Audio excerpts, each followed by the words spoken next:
غیر قومیں تمہاری حفاظت کریں گی، تمہارے کھیتوں میں ہل چلائیں گے۔ خدا کس طرح لوگوں کو چنتا ہے کہ وہ اپنے وفادار لوگوں کی، ایمانداروں کی، ان گواہوں کی حفاظت کر سکے۔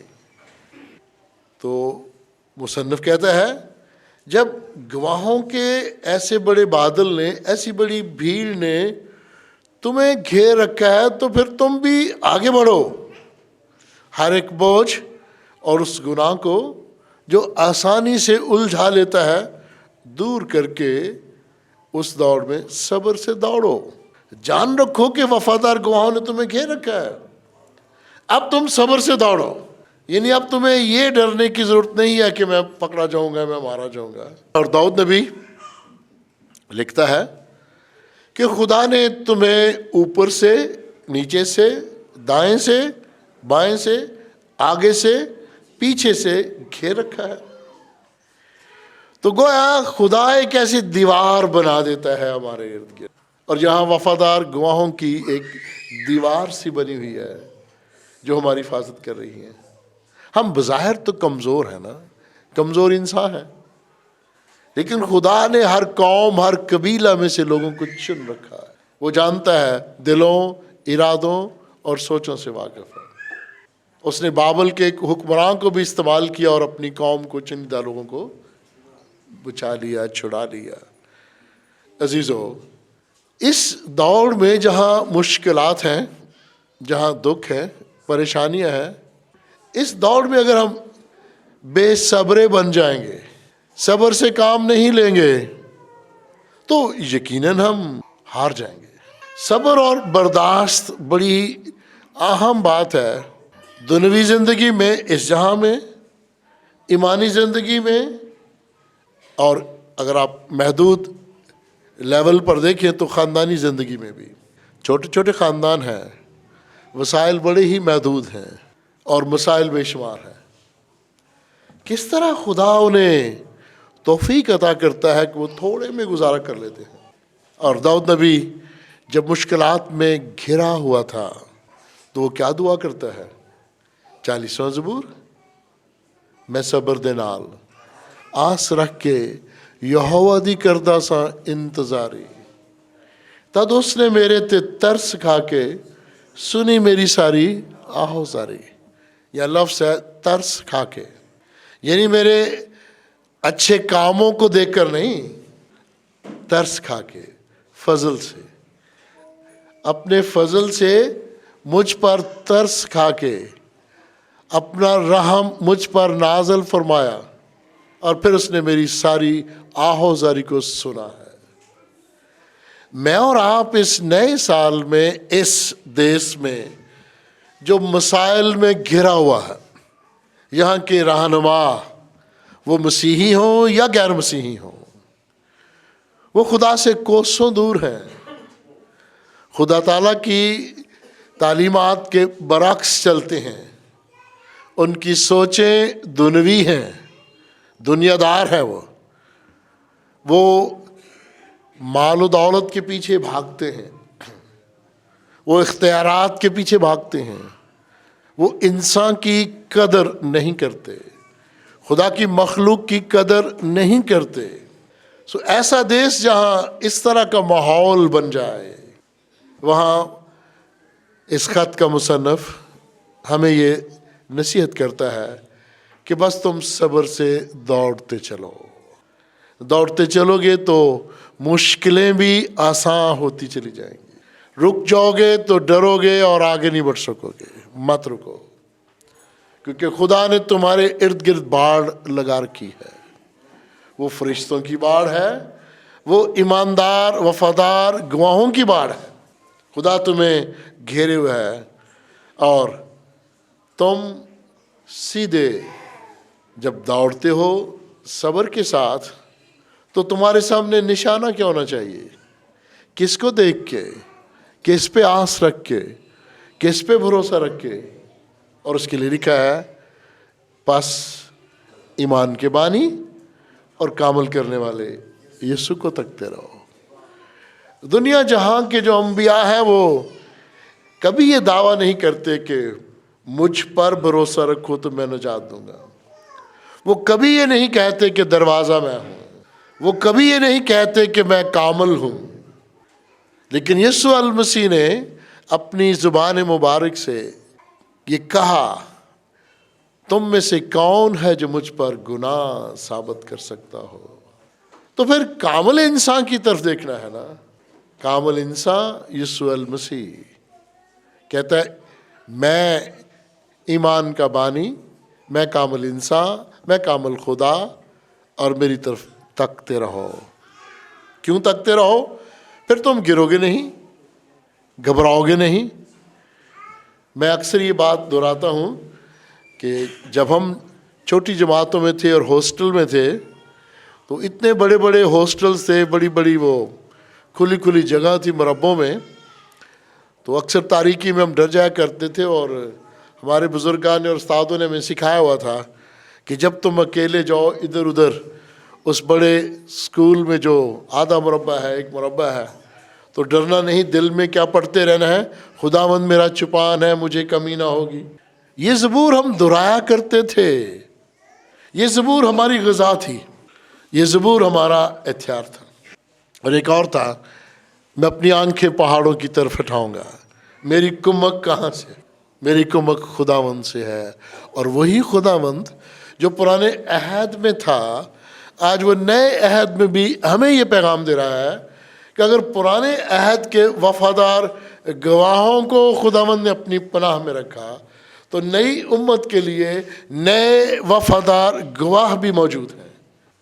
اکثر ہم یہ کہہ دیتے ہیں بس میں ہی اچھا ہوں، فلاں ہی اچھا ہے، لیکن ہم نہیں جانتے کہ دنیا میں خدا نے اچھے لوگوں کو بھی چن رکھا ہے۔ اور عزیزو، بس ایمان کے بانی اور کامل کرنے والے یسوع کو تکتے رہو، اور اس کی مثال ہے کہ وہ بھی اس عمل میں سے گزرا، اور جب اس کو مصلوب کیا گیا تو اس نے صلیبی موت کی شرمندگی کی پرواہ نہیں کی، کیونکہ صلیبی موت جو تھی وہ چوروں ڈاکوؤں کو دی جاتی تھی، اور خداوند یسوع مسیح کو چوروں ڈاکوؤں کے ساتھ مصلوب کیا گیا۔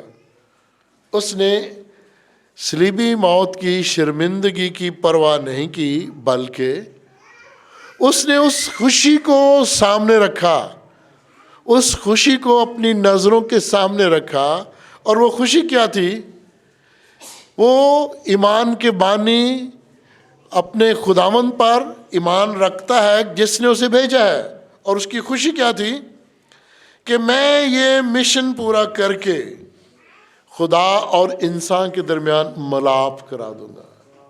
یہ اس کی خوشی تھی، شرمندگی کی پرواہ نہیں کی، اور اس خوشی کو ذہن میں رکھا کہ میں خدا کا جو عدل کا سلسلہ ہے، جو انصاف ہے، اس کو پورا کروں گا۔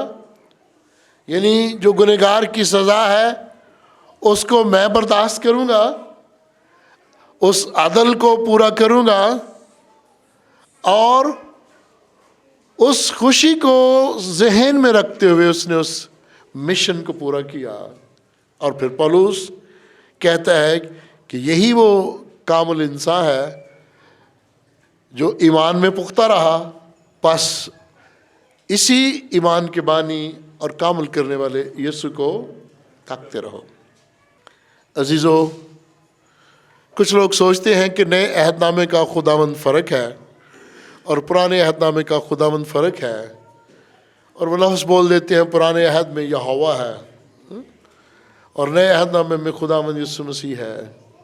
تو یاد رکھیے گا، یہوہ کے معنی بھی خداوند ہی ہے، یسوع ہی ہے، چھڑانے والا، بچانے والا۔ کچھ لوگ ایلوہم کا نام بولتے ہیں، اور آج کل بڑی ایسی بدعات آئی ہیں جو ان ناموں کے حوالہ سے اپنی اپنی مشنز تنظیمیں بنا کے بیٹھ گئے۔ تو یاد رکھیے گا، ہم جس خداوند کی بات کر رہے ہیں یہ وہ خداوند ہے جس نے جسم اختیار کیا، یہ جسم اختیار کر کے دنیا میں آیا ہے اور دکھ سہا اور قربانی دی، کفارہ دیا، اور ہمیں یہ درس دیا کہ اب تم مجھے تکتے رہو، میں ہی دروازہ ہوں، میں ہی ایمان کا بانی ہوں، میں ہی کامل کرنے والا ہوں۔ عزیزو، مصنف لکھتا ہے کہ ہم میں سے بیشتر لوگ ہیں جو اپنے برے کاموں کی وجہ سے دکھ اٹھاتے ہیں، برے کاموں کی وجہ سے، بری کرتوتوں کی وجہ سے، اور اس کو پھر دینی رنگ دیتے ہیں، مذہبی رنگ دیتے ہیں کہ میں تو مذہب کی خاطر دکھ اٹھا رہا ہوں، خداوند کی خاطر دکھ اٹھا رہا ہوں۔ بھی تم برے کام کرتے ہو تو اس میں جو قوانین ہے دنیا کے، ملک کے، اس کے مطابق تمہیں سزا ملنی چاہیے، پھر تم دین کا خول اپنے اوپر کیوں چڑھاتے ہو کہ جی دین کی خاطر مجھ سے زیادتی ہوگی؟ ہرگز نہیں۔ کہتے ہیں کہ تم جب گناہ کرتے ہو تو تمہیں سزا ملنی چاہیے، اور اس کو یہ مت کہو کہ میں نے خدا کی خاطر دکھ اٹھایا ہے، میں نے مسیح کی خاطر دکھ اٹھایا ہے۔ برے کاموں کی سزا یقیناً تم بھگتو گے، لیکن تم اگر اچھی تعلیم پر چلتے چلتے، ایک اچھی گواہی دیتے دیتے دکھ اٹھاتے ہو تو پھر خداوند کہتا ہے تم بے دل ہو کر ہمت نہ ہارنا، تم بے دل ہو کر ہمت نہ ہارنا، تم پھر وہ نیک کام کرتے رہو، پھر تم وہ گواہی دیتے رہو، چاہے اکیلے رہ جاؤ، بے دل ہو کر ہمت نہ ہارنا۔ دنیا جہاں میں ایسے لوگ ہیں جو ہمیشہ ثابت قدم رہے۔ اسٹیفنس کی کہانی ہے نئے اہدامہ میں، اس کو کیا جا رہا ہے پتھروں سے، اور وہ پتھروں کے ڈھیر ہی میں دفن ہو جاتا ہے۔ اتنے پتھر اسے پڑتے ہیں، اور وہ اپنی زبان مبارک سے کیا کہہ رہا ہے؟ اے باپ ان کو معاف کر۔ پیاری بہنوں اور پیارے بھائیوں، خداوند بس اوقات ہمیں مشکلات میں سے گزرنے بھی دیتا ہے۔ دو لفظ ذہن میں رکھیے گا، ایک آزمائش ہے اور ایک امتحان ہے۔ خدا امتحان لیتا ہے، آزمائشوں میں ابلیس ڈالتا ہے، اور ہم برے کام کرتے کرتے آزمائشوں میں گر جاتے ہیں،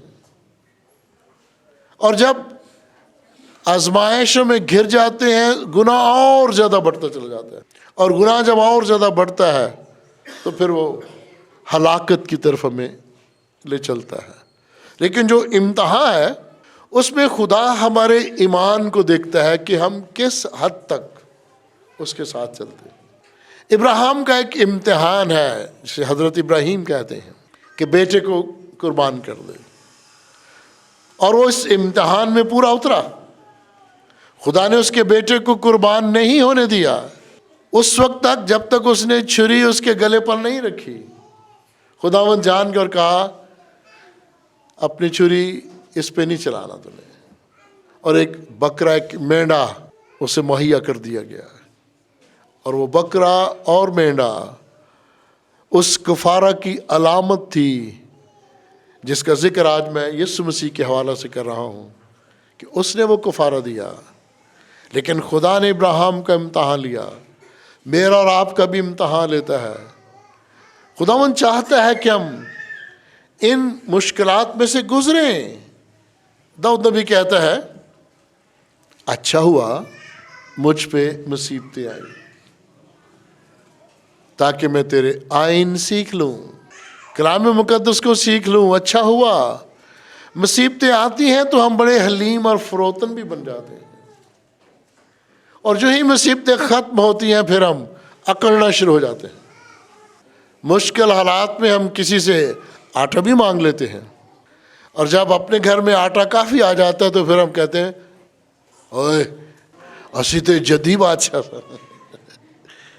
یہ سوچ ہے، یہ دنوی سوچ ہے، ابلیسی سوچ ہے۔ کہنا تو یہ چاہیے تھا نا کہ ہم مشکلات میں سے رہے، گزرے، ہم پر یہ مصیبتیں نہیں۔ خداوند تیرا شکر ہو اب کسی چیز کی کمی نہیں ہے، اب کسی چیز کی کمی نہیں ہے۔ اور عزیزو، یہی وہ تربیت ہے جو خداوند ہمیں دینا چاہتا ہے کہ تم ایک دم سے اب تکبر میں نہ آ جاؤ۔ اب اگر تیرے کھتے بھر گئے ہیں، تیرے پڑولے بھر گئے ہیں، اس میں دانے آ گئے ہیں، تو اب یہ نہ کہہ کہ لو جی ہمیں کیا خدا کی پرواہ ہے، نہ انسان کی پرواہ ہے۔ اور لوگ اکثر عزیزو یہ تو کہہ دیتے ہیں جی میں خدا کا شکر گزار ہوں پر انسانوں کے شکر گزار نہیں ہوتے. یہ بھی غلط ہے. خدا انسانوں کی وسیلہ مدد کرتا ہے. خدا کا بھی شکر کریں اور انسان کا بھی شکر کریں. اگر آپ 10 احکام کا مطالعہ کریں تو پہلے 4 احکامات کا تعلق خدا سے ہے، اگلے احکامات کا تعلق انسان اور انسان سے ہے.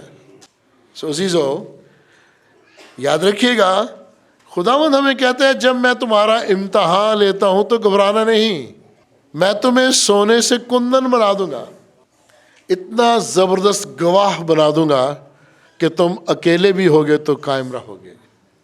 اور پھر لکھا ہے جسے وہ بیٹا بناتا ہے اسے تنبیہ بھی کرتا ہے، جسے وہ بیٹا بناتا ہے اسے کوڑے بھی لگاتا ہے. تم جو دکھ سہتے ہو وہ تمہاری تربیت کے لیے. اور داؤد اسی لیے کہتا ہے اچھا ہوا مجھ پہ مصیبتیں آئیں. اور آپ دیکھیں جب ہم کسی کی تربیت نہیں کرتے تو وہ پھر اور زیادہ خراب ہو جاتا ہے. اور آج کے دور میں ایسے بھی لوگ ہیں اگر ہم ان کی تربیت کریں تو وہ غصہ بھی کر جاتے ہیں، کہتے ہیں نو تو کون ہوتا ہے مجھے نصیحت کرنے والا، تو کون ہوتا ہے میری کمزوری کو بتانے والا. آخر میں عزیزو خوبصورت آیت میرے ساتھ مل کر بولے گا، پس ڈھیلے ہاتھوں اور سست گھٹنوں کو درست کرو. آمین کہے گا.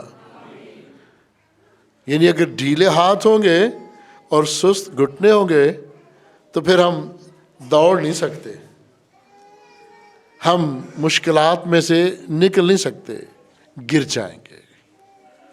اور ڈھیلے ہاتھ اور سست گھٹنوں والے لوگ ہمیشہ کنگال رہتے ہیں.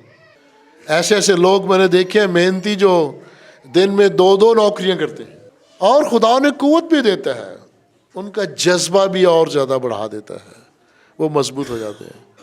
ایسے بچے دیکھیں جو پڑھتے بھی ہیں اور ساتھ ساتھ تھوڑا کام بھی کرتے ہیں.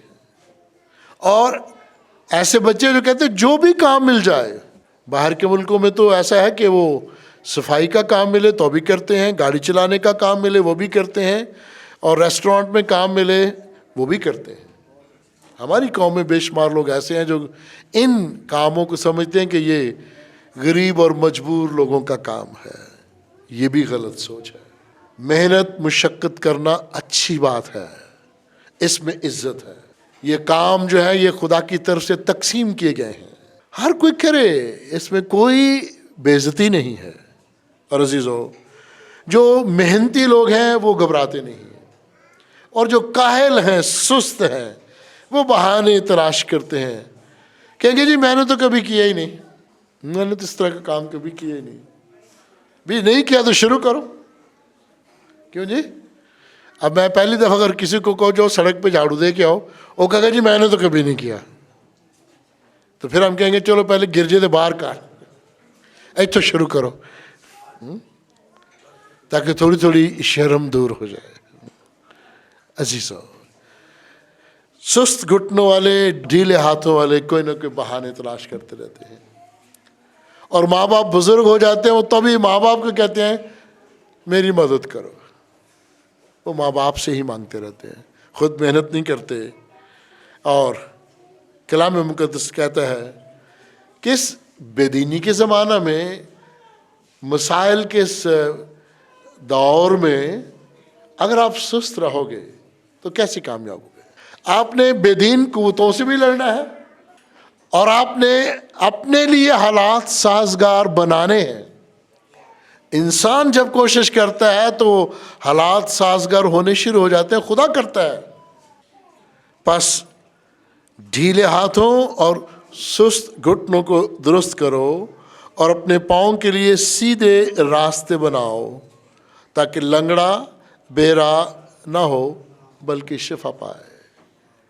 یعنی ایسے سیدھے راستے بناؤ کہ جو لنگڑا ہے، جو چل بھی نہیں سکتا، وہ بھی سیدھے راستے پہ چل سکے اور شفا پائے. آج چند باتیں میں پھر دہرائے دیتا ہوں. ایمان کی اس دوڑ میں وفادار گواہوں نے آپ کو گھیر رکھا ہے.